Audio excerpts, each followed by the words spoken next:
মহতারাম, মনে হয় লাইটের দিকে ফিরে বসলে খেলা দেখা যেত আর কি।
আসসালামু আলাইকুম রহমতুল্লাহ।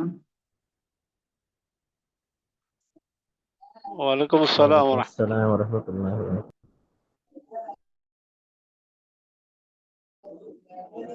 কেমন আছেন সবাই আপনারা? আলহামদুলিল্লাহ মহতারাম। আলহামদুলিল্লাহ।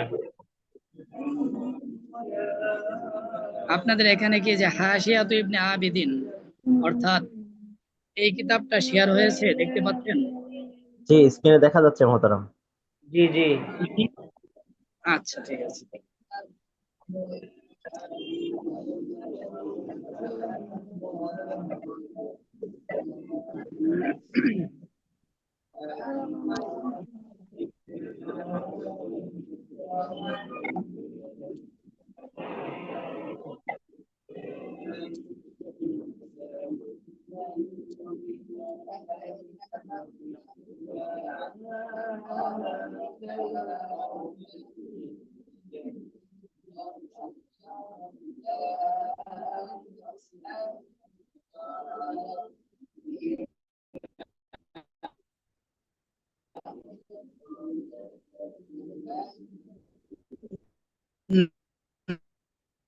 نحمده ونصلي عليه من الشيطان الرجيم بسم الله الرحمن الرحيم।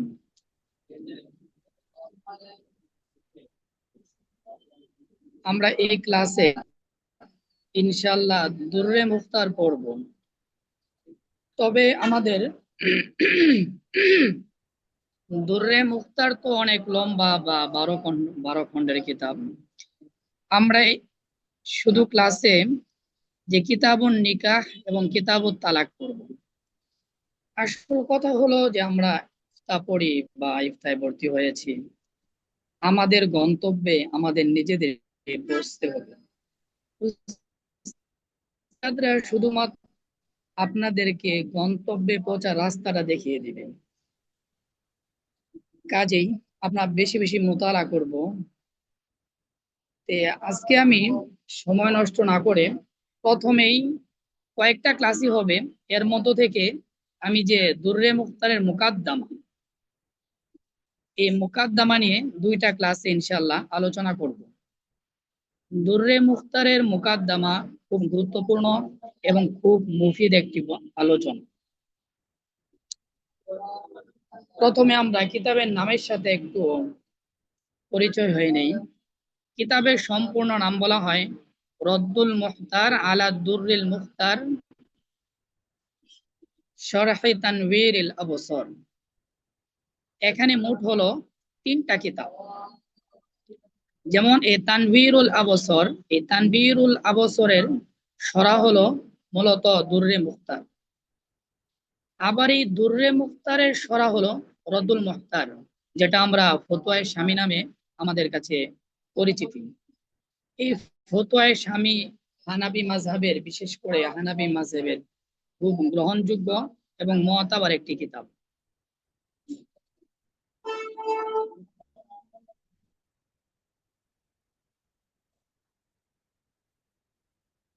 আমরা যেহেতু ওই দুররে মুখতারের মুকাদ্দামা নিয়ে কিছু আলোচনা করব।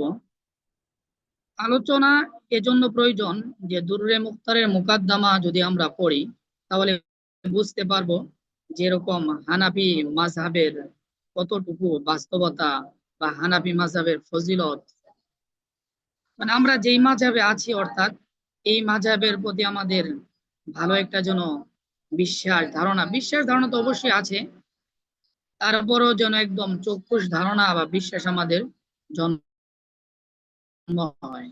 এজন্য আমরা মুকাদ্দামাটা পড়ব। প্রথমেই মুকাদ্দামাতুন, মুকাদ্দামা এটা এরা কয়েকভাবে পড়া যায়। মুকাদ্দামাতুন পড়া যায় বা মুকাদ্দামা তানও পড়া যায়। যখন আমরা এটা মুকাদ্দামাতুন পড়ব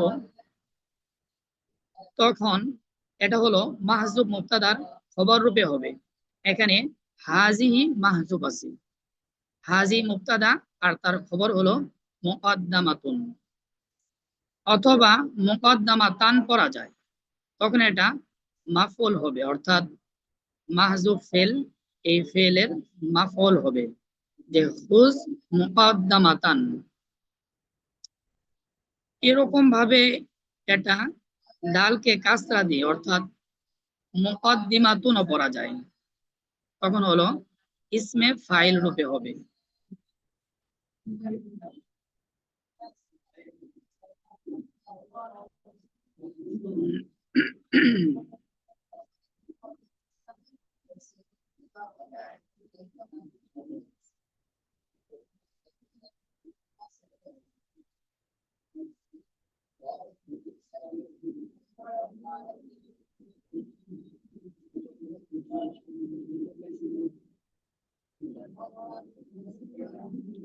আমরা একটু মুকাদ্দামায় চলে আসি।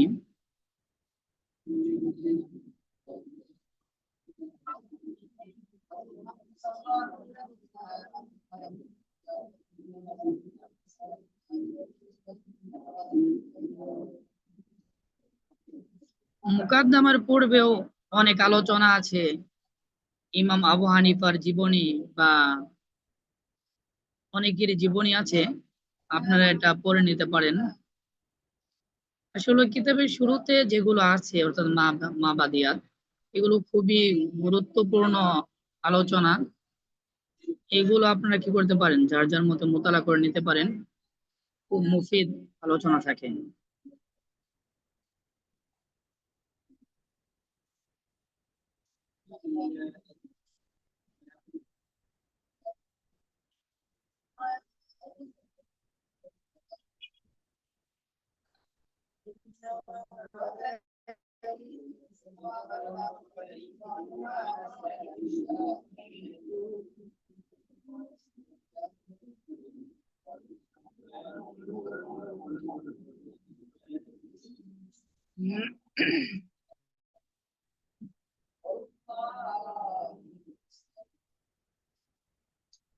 জি, যেটা বলতেছিলাম যে এই মুকাদ্দামাটা মুকাদ্দামাতুন বা মুকাদ্দামাতান বা মুকাদ্দিমাতুন তিনভাবে পড়া যায়। আর মুকাদ্দামা প্রথমত হলো দুই প্রকার, একটা হলো মুকাদ্দামাতুল কিতাব আর একটা হলো মুকাদ্দামাতুল ইলম। এখানে বলা হয়েছে যে মুকাদ্দামা হলো প্রথমত দুই প্রকার, ওই কিসমানে মুকাদ্দামাতুল ইলম আর হলো মুকাদ্দামাতুল কিতাব। মুকাদ্দামাতুল ইলম বলা হয় যার উপরে বিশেষ কোনো মাসালা কি করে, মানে মাসালার শুরুটা তার উপরে মওকুফ থাকে। আর মুকাদ্দামাতুল কিতাব বলা হয় যা হলো মূল মাকসাদ, মূল উদ্দেশ্যের আগে আনা হয়, সংক্ষিপ্ত আকারে বলা হলো। তাহলে মুকাদ্দামা দুই প্রকার, এক নাম্বার হলো মুকাদ্দামাতুল ইলম, দুই নাম্বার হলো মুকাদ্দামাতুল কিতাব। মুকাদ্দামাতুল ইলম বলা হয় যেটা হলো বিশেষ কোনো মাসালার পূর্বে যে আলোচনাটা আনা হয়। আর মুকাদ্দামাতুল কিতাব যেটা, সেটা হলো মূল মাকসাদের পূর্বে যেটা আনা হয়। এখানে প্রথমে বলা হলো যে হাক্কুন আলা মান হাওয়ালা ইলমান আইয়াতাসাওয়ারাহু বিহাদ্দিহি আও রাসমিহি, অর্থাৎ যে ব্যক্তি এলেম অন্বেষণ করতে চায়, অর্থাৎ এলেম শিখতে চায়, তার উপর আবশ্যক হলো ওই এলেমের যে সংজ্ঞা এবং তার প্রাসঙ্গিক যে বিষয়গুলো আছে এগুলোর পরিচয় আগে জানা। তারপর পাশাপাশি ওই এলেমের যে মাওজু আছে, ওয়ায়াত আছে, এগুলো কি জানা। অর্থাৎ আমি যে এলেম শিক্ষা করব, আগে আমার ওই এলেমের প্রাসঙ্গিক বিষয়গুলো আগে জানা থাকতে হবে। হদ এবং রস এর মাঝে পার্থক্য আছে। হদ বলা হয় যেটা হলো জাতি বিষয়, মানে মূল বিষয়। যেরকম ভাবে আমরা হায়াওয়ান মানে ইনসানের ক্ষেত্রে বলি হায়াওয়ানে নাতিক, ইনসানের জন্য কাল হায়াওয়ানে নাতিকি লিল ইনসানি। আর রস বলা হয় এটা হলো আরজি বিষয়, যেমন কাযাহিক লিল ইনসান। যেমন মানুষের জন্য হায়াওয়ানের নাতিক এটা হলো তার মানে হদ, তার মূল বিষয়, জাতি বিষয়। আর জাহেক এটা হলো আরজি বিষয়, অর্থাৎ এটা হলো তার মূল বিষয় না, বরং প্রাসঙ্গিক বিষয়। তাহলে আমাদের এই এলিমের আগে সংজ্ঞা এবং তার প্রাসঙ্গিক বিষয় জানতে হবে। সাথে সাথে আমাদের জানতে হবে এই এলিমের হলো মাউজু, তারপরে এর উদ্দেশ্য, এগুলো আমাদের জানতে হবে। এগুলো বিস্তারিত আলোচনা একটু পরে আসবে। তো এখানে প্রথমে আমরা দেখতে পাচ্ছি যে ফিকহার লুগাবি সংজ্ঞা আর হলো ইসতিলাহি সংজ্ঞা নিয়ে এসেছেন। ফিকহার লুগাবি সংজ্ঞা আমরা দেখতে পেলাম আল ফিকহু আল ইলমু বিশাই, মানে আল ফিকহু লুগাতান আল ইলমু বিশাই, অর্থাৎ কোন কিছু সম্পর্কে জানাকেই ফিকহ বলা হয়। যে কোনো বিষয়, আম বিষয়, এটা হলো যে কোনো বিষয়কে জানা ফিকহ বলা হতো। কিন্তু পরবর্তীতে এটা কি হয়ে গেছে, ইলমে শরীয়তের সাথে খাস হয়ে গেছে। সুম্মা খুস্সা বিইলমি শরীআতি, তারপরে এটা হলো ইলমে শরীয়তের সাথে খাস হয়ে গেছে। অর্থাৎ পরবর্তীতে ফিকহ শব্দটা শুধু ইলমে শরীয়তের ক্ষেত্রেই ব্যবহার হয়। এমনি আগের যুগে ফিকহটা আম ছিল, অর্থাৎ কোনো কিছুর ইলম, কোনো কিছু জানাকেই ফিকহ বলা হতো। কিন্তু পরবর্তীতে আর এটা হলো আম ছিল না, খাস হয়ে গেছে। ইলমে শরীয়তের সাথে ফিকহের বিষয়টা খাস হয়ে যায়। যে ফিকহ বলা হয়, তাহলে আমরা ফিকহের লুগাবি সংজ্ঞা বলতে পারি যে হুস্সা বিইলমি শরীআতি, ফিকহকে ইলমে শরীয়তের সাথে খাস করা হয়েছে। এখন এই ফিকহটা যদি একটা বাবে সামিয়া থেকে আসে, অর্থাৎ ফাকিহা মানে বিল কাসরা, কাসরা দিয়ে হয়, তাহলে এর অর্থ হবে আলিমা মানে জানা। আর যদি ফাকুহা মানে জম্মা দিয়ে হয়, তাহলে ফাকাহাতান সর ফাকিহান, মানে কি ফকিহ হয়ে যাওয়া, এই অর্থ হবে। আর যদি তাহলে এই ফেকাটা যদি আমরা মানে কাসরা দিয়ে হয় অফ ফাকিহা, তাহলে অর্থ হবে জানা। আর যদি জম্মা দ্বারা হয় তাহলে হবে ফকিহ হওয়া। তারপর আমরা ইস্তিলাহি, এই ফেকার ইস্তিলাহি সংজ্ঞা দেখা গেছে উসুলিয়িনদের নিকটে ফেকার ইস্তিলাহি সংজ্ঞা তারা একটা বলেন। আবার এরকম মুহাদ্দিসিনে কেরাম তাদের নিকটে ফেকার সংজ্ঞা আরেকটা। এরকম ভাবে ফেকার সংজ্ঞা হলো বিভিন্ন ভাবে বিভিন্ন জনের কাছে ভাগ আছে। তবে এখানে দেখেন কিছু বলা হবে যে আল ইলমু বিল আহকামি শারঈয়াতিল ফারঈয়াতিল মুকতাসাবু মিন আদিল্লাতিহা তাফসিলিয়াতি। যে ফিকহ বলা হয় শরীয়তের শাখা প্রশাখা মাসালার বিধিবিধান জানা, যেগুলো হলো বিস্তারিত দলিল আদিল্লা থেকে অর্জিত হয়েছে। অর্থাৎ তাহলে আমরা ফিকহের ইস্তিলাহি সংজ্ঞা বললাম যে ফিকহ বলা হয় শরীয়তের যে শাখা প্রশাখা মাসালা আছে এগুলো বিধিবিধান জানা, যেগুলো কি করা হয়েছে বিস্তারিত দলিল আদিল্লা থেকে সংগ্রহিত হয়েছে। এটা হলো ফুকা, আর ফুকাহাদের নিকটে ফিকহের সংজ্ঞা হলো ওয়াইনদাল ফুকাহা হিফজুল ফুরুআই, অর্থাৎ শাখা প্রশাখা মাসালা মুখস্থ করা। তাহলে ফুকাহাদের নিকটে একদম সংক্ষিপ্ত আকারে ফিকহের সংজ্ঞা হলো হিফজুল ফুরুআই, যে ফুরুআই অর্থাৎ শাখা প্রশাখা যে গত ফেকার যে মাসালা আছে এই মাসালাগুলো হেফজ করা। আর এগুলো সর্বনিম্ন হলো 3টি মাসালা, অর্থাৎ যে বাকুল্লু সালাসুন, মানে 3টি মাসালা অর্জন করা বা মুখস্থ করা, এটাকে ফকিহদের নিকটে ফিকহ বলা হয়। আর ওয়াইন্দা আহলিল হাকিকতি, আর আহলে হাকিকত যারা, তারা বলেন আল জামউ বাইনাল ইলমি ওয়াল আমালি। তারা ফিকহ সংজ্ঞা এভাবে বলেন যে ইলম এবং আমলের মাঝে জমা করাকে কি বলা হয়?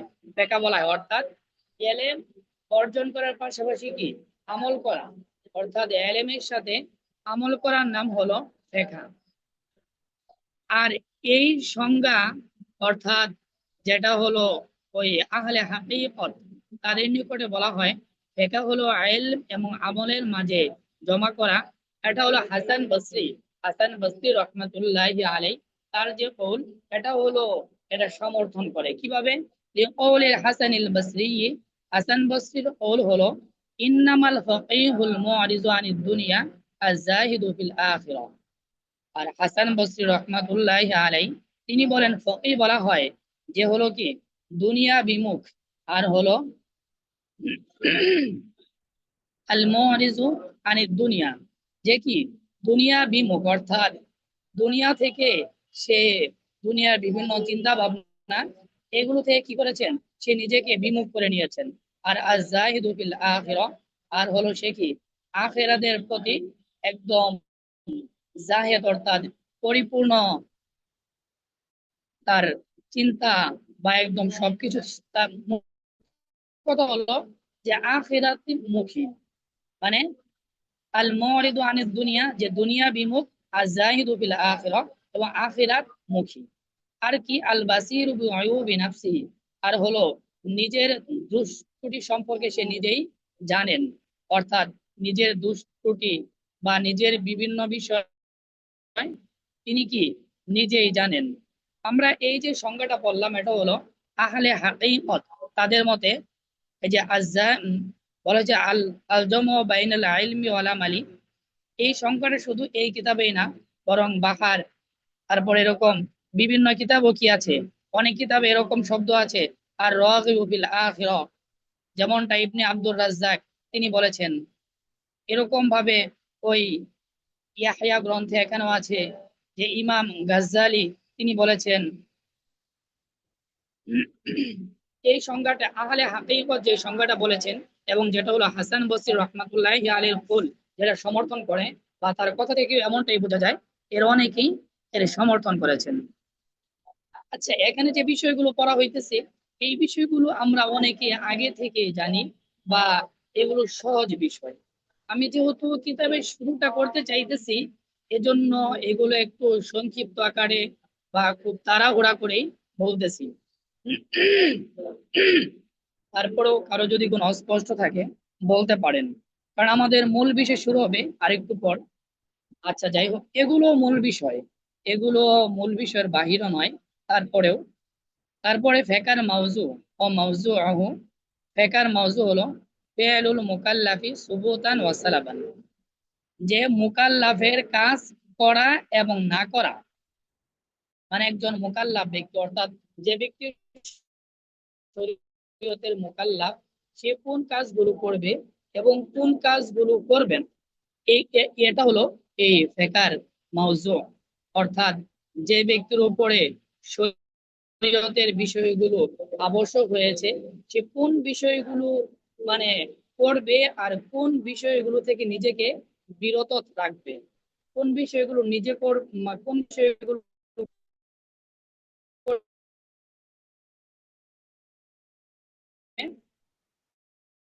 আর কোন বিষয়গুলো কি থাকবে সুন্নাতে রাসূল ওয়া ইজমা, এরকম ভাবে ইজমা, আহলে হকের ইজমা, আল কিয়াস।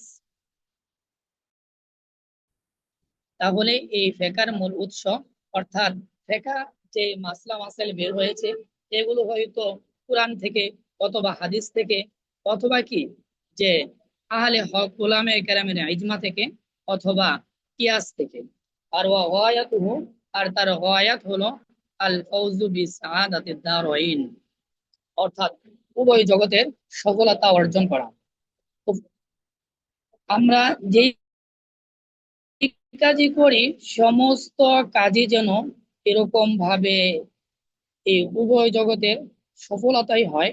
তারপরেও বিশেষ করে হলো ফেকার বিষয়টি, আল ফাউজু বিসাআদাতিদ দারাইন। আচ্ছা, আমি যে এই মুকাদ্দামা শুরু করব বা মুকাদ্দামা বিশেষভাবে পড়ানোর মূল কারণ যেগুলো, তার মধ্যে একটি হলো, আমি প্রথমেই বলেছি, এই আমরা যে ফেকা অর্থাৎ অন্যান্য এলেমও তো শিখবো, কিন্তু যেহেতু আমরা একটা বিভাগে ভর্তি হয়েছি, বিশেষ করে ফেকাটা বেশি করে শিখবো, অর্থাৎ বিভিন্ন মাসলা মাসাইলের জ্ঞান। আর মুকাদ্দামা শুরু করার অন্যতম কারণ হলো, যখন আমরা এই মাসলা মাসাইল পড়বো, যদি আমরা এই মাসলা মাসাইল পড়ার আমাদের ফজিলত বা এর শ্রেষ্ঠত্ব যদি জানা থাকে, তাহলে অবশ্যই আমাদের কি হবে, পড়ার প্রতি আগ্রহ একটু বৃদ্ধি পাবে। এজন্যই আমি মুকাদ্দামার যে বিষয়টা আলোচনা করব, তার মধ্য থেকে একটি হলো ওয়া আম্মা ফজলুহু, অর্থাৎ এই ফেকার ফজিলত বা কাসিরুন শাহিরুন। মুসান্নিফ বলতেছে ফেকার ফজিলত অনেক, এবং এটা কি প্রসিদ্ধ বিষয়। আপনারাও জানেন যে ফেকা অর্জন করা যে কত বড় নিয়ামত বা কত ফজিলত। কিন্তু মুসান্নিফ বলতেছে অমিনহু মাহফিল খুলাসাতি, খুলাসা ওয়া গায়রিহি এবং অন্যান্য কিতাবে যা আছে এর থেকে তিনি কিছু বর্ণনা করতেছেন। অর্থাৎ ফেকার যে এলেম, এটা মানে ফেকার যে ফজিলত, এটা অনেক এবং খুব প্রসিদ্ধ। তারপরে মুসান্নিফ তার থেকে সামান্য কিছু মিনহু মানে তার থেকে সামান্য কিছু আলোচনা করতেছেন। দেখেন, এক নম্বর যে ফজিলত আমরা দেখতে পারতেছি, আন-নাজরু ফি কুতুবি আসহাবিনা মিন গায়রি সিমাইন আফজালু মিন কিয়ামিল লাইলি। মুসান্নিফ বলতেছেন যে আমাদের আসহাব বলতে এখানে উদ্দেশ্য হলো আহনাফ ওলামায়ে কেরাম, যে আমাদের আসহাবের কিতাব সমূহে দৃষ্টি দেওয়া, মিন গায়রি সিমাইন মানে কারো থেকে শ্রবণ করা ব্যতীত, এটা কি আফজালু মিন কিয়ামিল লাইল, সারা রাত্র নফল নামাজ পড়া থেকে উত্তম। অর্থাৎ এখানে একটা কয়দা আসছে মিন গায়রি সিমাইন, শ্রবণ করা ব্যতীত। এটা হলো এমন ব্যক্তির জন্য যে ব্যক্তি কি কারো থেকে শ্রবণ করা ব্যতীতই মাসালা বুঝতে পারে। অর্থাৎ তার মাসালা বোঝার জন্য বা কারো কি হয় না, প্রয়োজন হয় না, সে নিজেই কিতাবাদি পড়ে বুঝতে পারে। যেমন মনে করেন নিজেই যখন মোতালা করে, তখন ভুল বোঝার সামান্যতম বিন্দুতম কি হয় না, তার কোনো সন্দেহ থাকে না, সে মাসালাগুলো নিজে নিজে কি করতে পারে, বুঝতে পারে। এরকম ব্যক্তি যখন এই উলামায়ে আহনাফ এদের কিতাব সমূহ মোতালা করবে, এই মোতালা করা সারা রাত্র নফল নামাজ পড়ার চেয়েও উত্তম। এখানে নফল নামাজ পড়ার চেয়েও ফেকা শিক্ষা করা বা ফেকার কিতাব মোতালা করা উত্তম, এজন্য বলা হয়েছে। দেখেন, তারপরে একসাথেই বলি। তারপরে দ্বিতীয় ফায়দাটা আমরা দেখতে পাচ্ছি, ওয়া তাআল্লুমুল ফিকহি আফজালু মিন তাআল্লুমি বাকিল কুরআন। এরকম ফেকা অর্জন করা হলো উত্তম কিসের থেকে, বাকি কোরআন শিক্ষা থেকে। অর্থাৎ যতটুকু কোরআন শিক্ষা করা হলো আমাদের জন্য আবশ্যক, অর্থাৎ যেরকম ভাবে মনে করেন নামাজ পড়তে হলে যতটুকু কোরআন জানা থাকতে হয়, এতটুকু শিক্ষা করার পরে বাকি কোরআন মুখস্থ করা বা বাকি কোরআন শিক্ষা করা, এর থেকে উত্তম হলো যে ফিকহ শিক্ষা করা। তাহলে আমরা বুঝতে পারলাম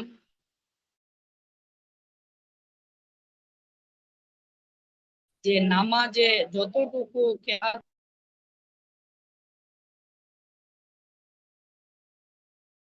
করা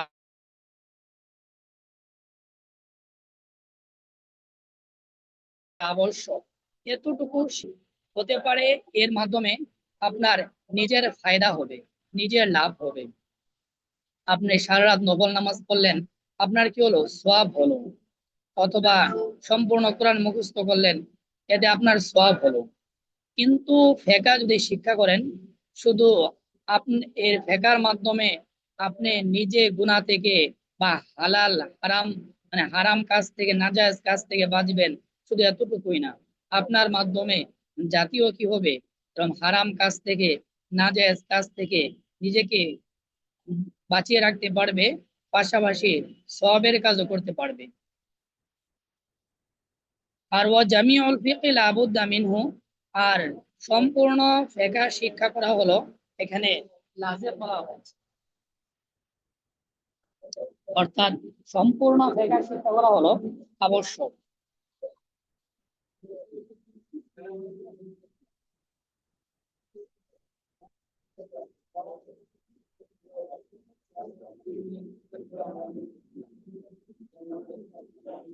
তাহলে আমরা ওয়াফিল মুলতাকাতি ওয়া গায়রিহি আন মুহাম্মাদিন, এরকম মুলতাকা কিতাব, তারপরে ইমাম মুহাম্মদ থেকে এরকম বর্ণিত আছে, লা ইয়ামবাগি লিরজুলি, কোনো ব্যক্তির জন্য উচিত না যে আইয়ুরাফা বিশিয়ারি ওয়ান নাহবি, যে সে বিভিন্ন শের আশায়ের এরকম ভাবে ইলমে নাহু এগুলো শিক্ষা করা।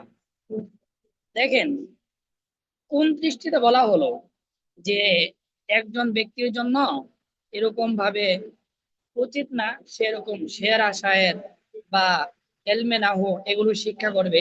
কারণ হলো কি, যদিও এগুলো একটু অন্য ধরনের মনে হবে, কারণ অবশ্যই এর বাস্তবতা অবশ্যই আছে। কারণ হলো লিয়ান্না আখির আমরিহি ইলাল মাসআলাতি ওয়া তালিম সিবিয়ান, কারণ হলো এই যে শের আশায়ের বা এলমে নাহু এগুলো শিক্ষা করার শেষ পরিণাম হলো যে ইলাল মাসআলা, অর্থাৎ মানুষের কাছে চাওয়া ভিক্ষা করা। যদি একদম কি ভাষায় বলি তাহলে ভিক্ষা করা। আসলেও আগে এক সময় এমন একটা যুগ ছিল যখন শের আশায়ের খুব প্রচলন ছিল। বিভিন্ন শায়ের তারা কি করতেন, রাজা বাদশাদের বা বিভিন্ন ধনাঢ্য ব্যক্তিদের বিভিন্ন প্রশংসা সুলভ শের আবৃত্তি করে তাদের মনোরঞ্জন করে তাদের মন খুশি করতেন, বিভিন্ন হাদিয়া উপহার উপঢৌকন পাওয়ার জন্য। তাহলে দেখেন এই যে তারা যে শের শিক্ষা করতেন, এই শের শিক্ষার শেষ পরিণাম কি, তারা শেখ শের এজন্যই বলতেন রাজা বাদশাদের দরবারে, যাতে রাজা বাদশারা কি হয়, খুশি হয়ে তাদেরকে কিছু অর্থকড়ি বা টাকা পয়সা কিছু দেন। তাহলে কেমন যেন তাদের শেরের দ্বারা আসল উদ্দেশ্যই হলো যে রাজা বাদশাদের কাছে কি করা, মানে টাকা পয়সা তলব করা, টাকা পয়সা চাওয়া। এজন্যই এখানে কিতাবওয়ালা মুসান্নিফ রহমাতুল্লাহি আলাইহি বলেছেন যে শের শিক্ষা করা এর শেষ পরিণাম হলো যে মানুষের কাছে বা ইলাল মাসআলা অর্থাৎ চাওয়া ভিক্ষা করা। আর নাহুর শেষ পরিণাম কি, নাহু শিক্ষা করার পরে কি করা হয়, তালিম সিবিয়ান, যে ছোট ছোট বাচ্চাদেরকে তালিম দেওয়া হয়, মানে নাহু ছোট ছোট বাচ্চাদেরকে শিক্ষা করা হয়, শেখানো হয়। ওয়ালা বিল হিসাবি, হিসাব অর্থাৎ অঙ্ক শাস্ত্র গণিত শাস্ত্র। মুসান্নিফ রাহমাতুল্লাহি আলাইহি বলতেছেন এরকম ভাবে হিসাব অর্থাৎ অঙ্ক শাস্ত্র যে এটাও কিনা শিক্ষা করা উচিত না। কারণ কি, অঙ্ক শাস্ত্র আলি আন্না আখির আমরিহি ইলা মাসাহাতিল আরদি, আর এই অঙ্ক শাস্ত্রের শেষ পরিণাম হলো জমির হিসাব করা, অর্থাৎ জমি মাপা। জমি মাপা বলতে মনে করেন অঙ্ক শাস্ত্র শিক্ষার মাধ্যমে এরকম জমি জমার হিসাব নিকাশ এগুলো, মানে মোট কথা হলো মুসান্নিফ বুঝাইতে চাইতেছেন এই যে আমরা শের শিখি বা নাহু শিখি বা এলমে হিসাব শিখি, এগুলো সবগুলোই কি দুনিয়াবি, কিন্তু ফেকা এটা হলো কি কুফরবি ফায়দা। দুনিয়াবি ফায়দা তো আছেই, সাথে সাথে কি মানে উফরবি ফায়দা আছে। দেখেন সামনে বলবে উফরবি ফায়দা, ওয়ালা বিতাফসিরি, এরকম ভাবে মুসান্নিফ বলতেছেন এলমে তাফসির এটাও শিক্ষা করা উচিত না। কারণ কি, এলমে তাফসির এই এলমে তাফসিরের শেষ পরিণাম হয় ইলা তাযকিরুল কিসাস, যে বিভিন্ন কিসসা কাহিনী বলা।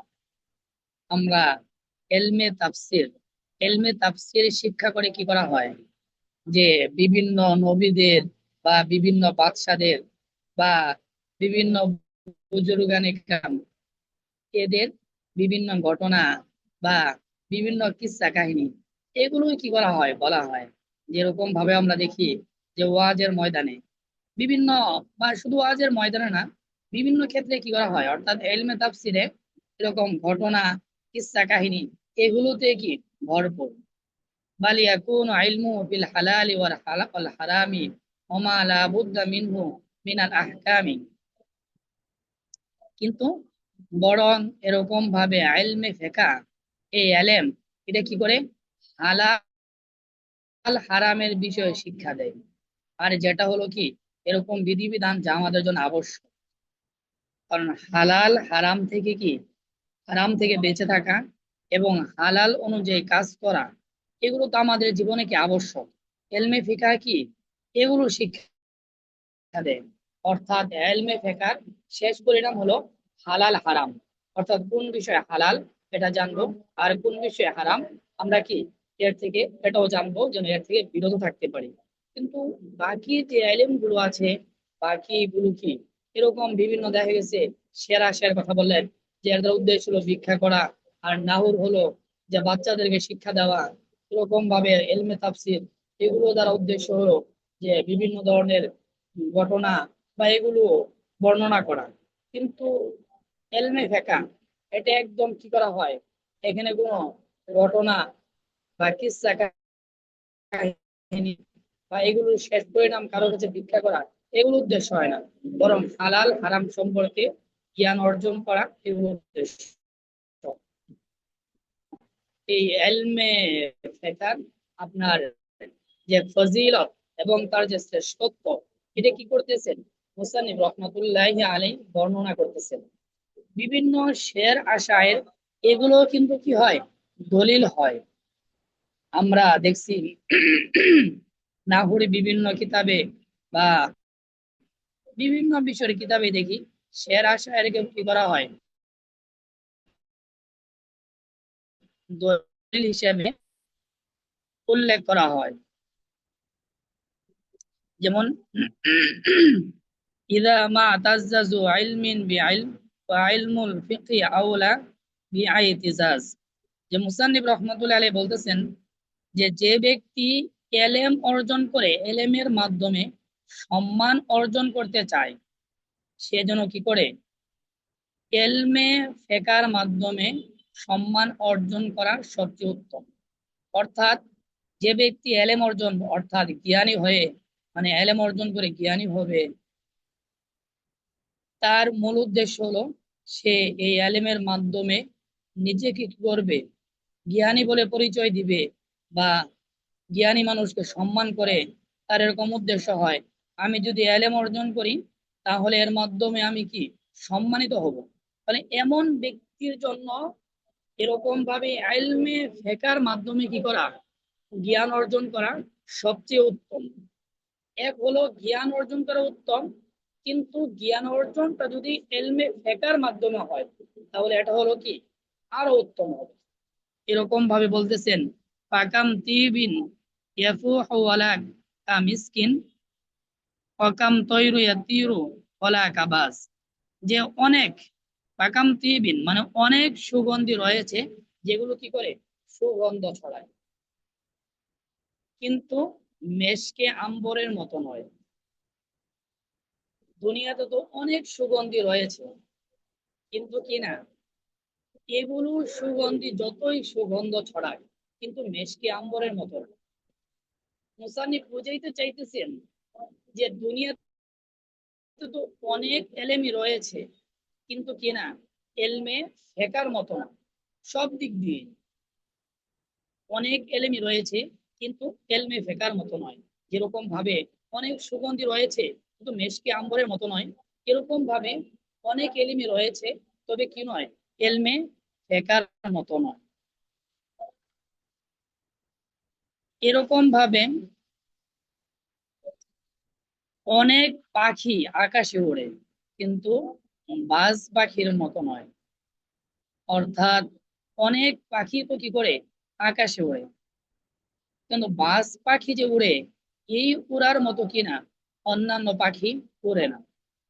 অর্থাৎ বাজ পাখি যেরকম আকাশে উড়তে পারে, অন্যান্য পাখি কি করতে পারে না, এরকম ভাবে উড়তে পারে না। তিনি বুঝাইতে চাইতেছেন অন্যান্য এলেমও তো আছে, কিন্তু এরকম বাজ পাখি যেরকম অন্যান্য পাখির তুলনায় শ্রেষ্ঠ, অর্থাৎ উড়ার ক্ষেত্রে শ্রেষ্ঠ, এরকম ভাবে কি এলমে ফেকাও অন্যান্য এলেমের তুলনায় শ্রেষ্ঠ। আগে মুসান্নিফ বলে নিয়েছেন, এখানে হলো এলমে ফেকার অল্প কিছু ফায়দা, মানে অল্প কিছু শ্রেষ্ঠত্ব তুলে ধরা হয়েছে বিভিন্ন কিতাবে। মানে অনেক অনেক কি আছে, এরকম শ্রেষ্ঠত্ব তুলে ধরা হয়েছে। এরকম ভাবে وقد مدحه الله تعالى بتسميته خيرا بقوله تعالى। আল্লাহ তাআলাও কি করেছেন পবিত্র কুরআনে কারিমে এই ফেকার শ্রেষ্ঠত্ব বর্ণনা করেছেন। কিভাবে? আল্লাহ তাআলা এই ফেকাকে এই কোরআনে কারিমে খয়রন নামকরণ করে এর প্রশংসা করেছেন। কিভাবে দেখেন আয়াত, আল্লাহ তাআলা বলেছেন ওয়ামাই ইউতাল হিকমাতা ফাকাদ উতিয়া খয়রন কাসীরা। যে ব্যক্তিকে আল্লাহ তাআলা হিকমত দিয়েছেন, তাকে কি করেছেন, আল্লাহ তাআলা অনেক কল্যাণ দিয়েছেন। অর্থাৎ যাকে আল্লাহ তাআলা এরকম ভাবে হিকমতের এলেম দিয়েছেন, হিকমত দিয়েছেন, তাকে কি করেছেন, আল্লাহ তাআলা অনেক কল্যাণ দিয়েছেন। আর এই হিকমত এর ব্যাখ্যা অনেক মুফাসসিরিনে কেরাম এর ফাসসারাল হিকমাতা, হিকমাতের ব্যাখ্যা করেছেন রমাজাতু আরবাবে তাফসিরি বিইলমিল ফুরুইল্লাযী হুয়া ইলমুল ফিকহ। মানে এরকম মুফাসসিরিনে কেরামের বিরাট বড় একটা দল এর তিনি ব্যাখ্যা করেছেন যে শাখাগত যে এলেম রয়েছে, অর্থাৎ এদের উদ্দেশ্য হলো এলমে ফিকহ। আল্লাহ তাআলা কোরআনে তাহলে কি করেছেন, ইলমে ফিকহ শ্রেষ্ঠত্ব বর্ণনা করেছেন। অর্থাৎ তিনি হিকমত, এই হিকমতের ব্যাখ্যা মুফাসসিরিনে কেরাম ব্যাখ্যা করেছেন যে হিকমত দ্বারা উদ্দেশ্য হলো এখানে হলো ওই ইলমে ফিকহ। তাহলে আল্লাহ তাআলা যাকে হিকমত দিয়েছেন, মানে আল্লাহ তাআলা যাকে কি করেছেন, এই ইলমে ফিকহ দিয়েছেন, তাকে কি করেছেন, অনেক কল্যাণ দিয়েছেন। বুঝতে পারলাম যে ইলমে ফিকহ হলো কি ফায়দা অনেক। তারপর আরো শের বলা হয়েছে যে ইলা কুল্লিল উলুমি তাওয়াসসুলান, যে ইলমে ফিকহ, এটা হলো ইলমে ফিকহ, এটা হলো কি সবচেয়ে উত্তম ইলম। কারণ হলো এই ইলমে ফিকহ হলো সমস্ত ইলমের দিকে পৌঁছার মাধ্যম।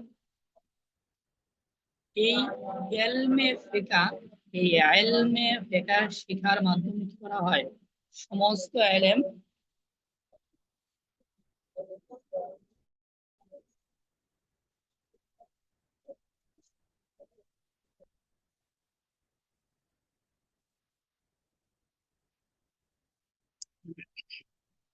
অর্থাৎ যে ব্যক্তি এরকম ভাবে ইলমে ফিকহ অর্জন করবে, সে অন্যান্য এলেমও কি করতে পারবে, বুঝতে পারবে।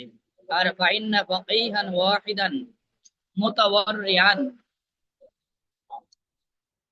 আলা আলফিজি জুহদিন তাফাজ্জালা ওয়া আতালা।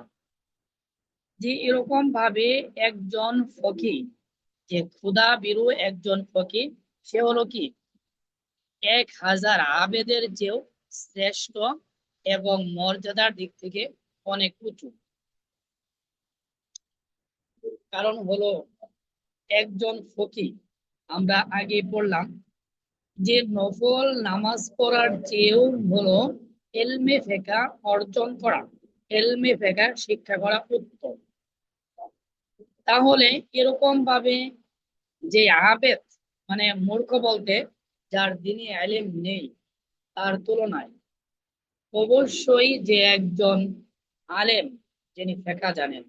কারণ হলো দেখেন, একজন আবেদ যে মাসলা মাসাইল জানে না, সে হয়তো সারা রাত নফল নামাজ পড়েছে। আর একজন ফকিহ শুধুমাত্র একটা মাসালা পড়েছে। এই যে আবেদ যে সারা রাত নফল নামাজ পড়লো, হতে পারে এই সম্ভাবনা আছে তার কি সে এরকম ভাবে যে মাসলা মাসাইল না জানার কারণে তার নামাজে এমন কোনো ভুল হয়ে গেছে যার কারণে সারা রাত যে সে নামাজ পড়লো, এই নামাজে কি হয় নাই, নামাজ সহি হয় নাই, শুদ্ধ হয় নাই। যে শুধুমাত্র মাসালা না জানার কারণে কি হলো, তার এরকম হলো না যে সারা রাত নফল নামাজ পড়া এটা অনর্থক হয়ে গেল, কোনো ফায়দা হলো না। অথবা মনে করে একজন নফল নামাজে দাঁড়িয়েছে, একজন যে আবেদ যে ফকিহ না, তার এরকম ভাবে শয়তান কি করতে পারে, বিভিন্ন ভাবে তাকে ধোঁকা দিতে পারে। কিন্তু একজন ফকিহকে কি করতে পারবে না, সহজেই তাকে ধোঁকা দিতে পারবে না।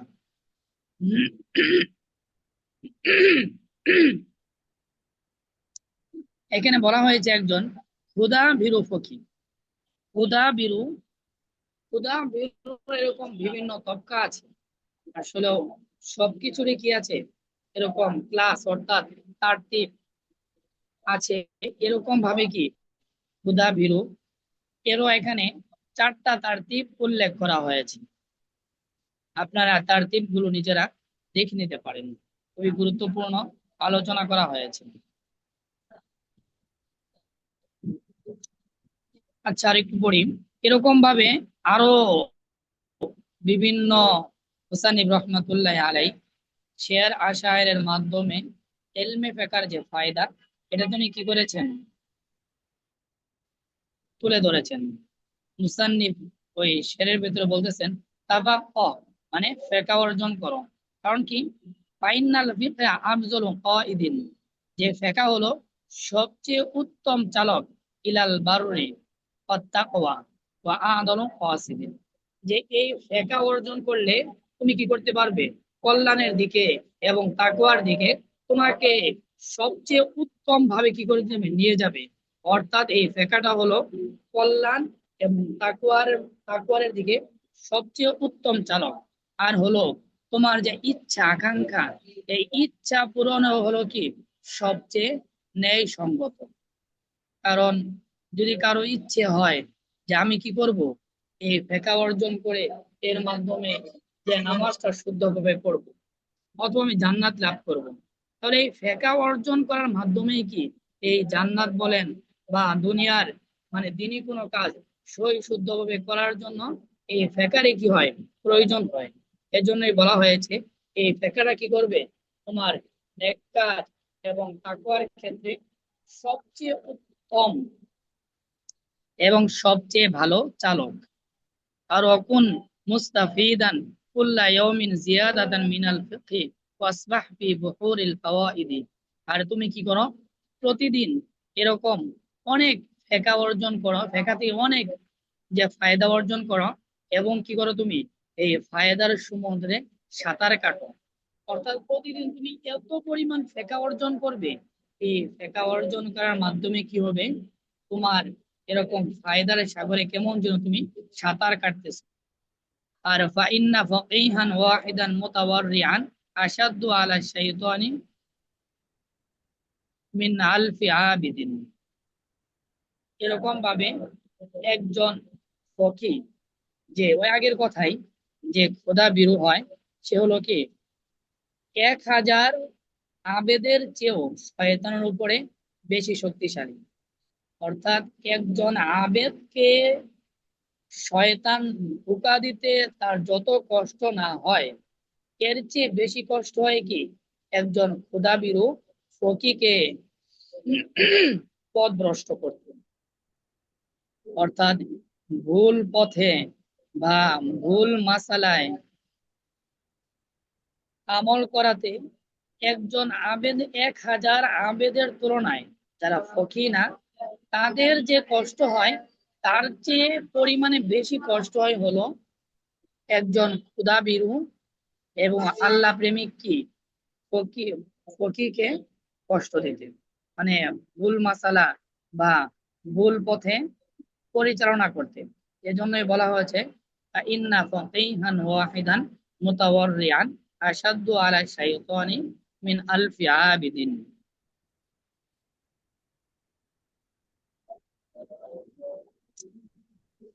ওমিন কালামি আলী রাদিয়াল্লাহু তাআলা আনহু, এরকম ভাবে আলী রাদিয়াল্লাহু তাআলা আনহুর কল এখান থেকে বর্ণিত আছে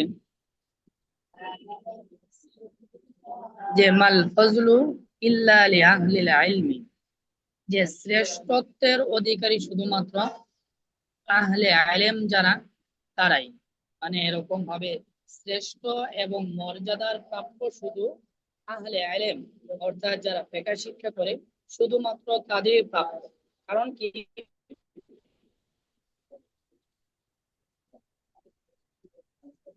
কারণ তারা আছে আলাল হুদা, তারা আছে সৎ পথে।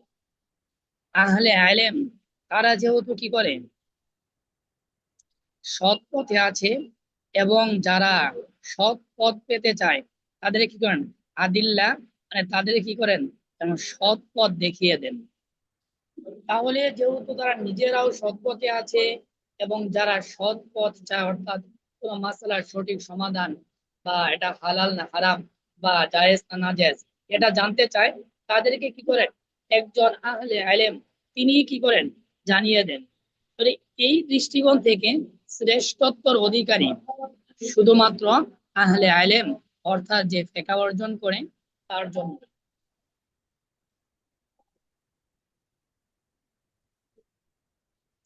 আর হলো এরকম ভাবে ওয়াজনু কুল্লি ইমরিইন মা কানা ইউহসিনুহু ওয়াল জাহিলুনা লিআহলিল ইলমি আদাউ। এই শেরে বলা হয়েছে যে জাহেল অর্থাৎ যে অজ্ঞ সেই মাত্র কি হয় আহলে ইলমের শত্রু হয়। আর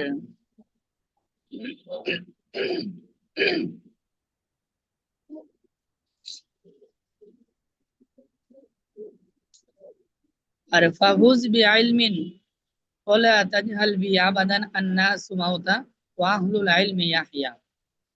আর তুমি কি করো এলেমের মাধ্যমে সফল কাম হও, সফলতা অর্জন করো, আর তুমি আর কোনো বিষয়ে কি করো না অজ্ঞ থেকো না। অর্থাৎ মুসান্নিফ রহমাতুল্লাহ আলাইহি অর্থাৎ শায়ের তিনি বলতেছেন যে তুমি এত পরিমাণে ফিকহ অর্জন করো যে এই ফিকহ এই ইলম অর্জন করার মাধ্যমে তুমি কি হও সফল কাম হয়ে যাও। তুমি এ বিষয়ে কি করো না বিন্দু পরিমাণও জাহেল অর্থাৎ অজ্ঞ থেকো না। কারণ মানুষ হলো কি মৃত, শুধু আহলে ইলমরাই হলো জীবিত। কারণ যারা মনে করেন আহলে ইলম না অর্থাৎ ফিকহ অর্জন করে না তাদেরকে মুসান্নিফ রাহমাতুল্লাহ আলাইহি কি করেছেন এরকম মৃত ব্যক্তির সাথে তুলনা করেছেন। আর হলো যাহারা আহলে ইলম অর্থাৎ ইলম অর্জন করে তাদেরকে মুসান্নিফ রাহমাতুল্লাহ আলাইহি কি বলেছেন আহিয়া অর্থাৎ জীবিত বলে সম্বোধন করেছেন। তাহলে আমরা এই সমস্ত শেরগুলোতে ফিকহের অনেক ফজিলত জানতে পারলাম। ওয়াকাদ কিলা, এবং বলা হয় আল ইলমু ওয়াসিলাতুন ইলা কুল্লি ফজিলাতিন, ইলম হলো কি সমস্ত ফজিলত পূর্ণ কাজের দিকে হলো এরকম ভাবে উসিলা মাধ্যম হয়। আল ইলমু ইরফাউল মামলুকা ইলা মাজালিসিল মুলুকি লাউলাল উলামাউ লা হালাকাল উমারা। আর এই ইলম ইলম কি করে এরকম মামলুক অর্থাৎ যারা মানে অধীনস্থ অর্থাৎ গোলাম আছে, মামলুক আছে, বান্দা দাস আছে, তাদেরকে কি করে এরকম বাদশাহদের মজলিস পর্যন্ত নিয়ে যায়।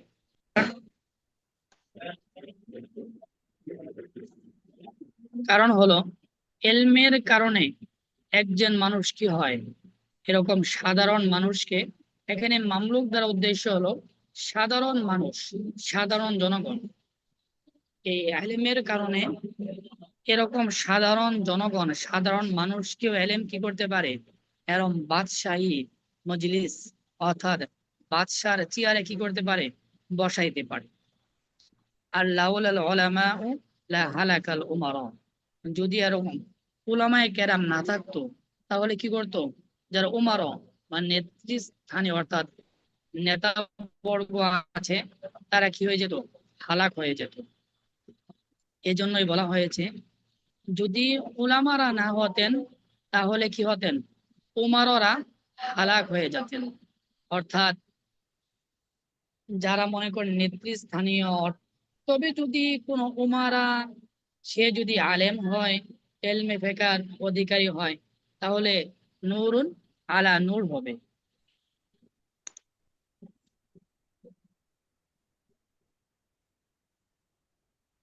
তাহলে ইনশাল্লাহ, আলহামদুলিল্লাহ, আজকে আমাদের দর্স এই পর্যন্তই।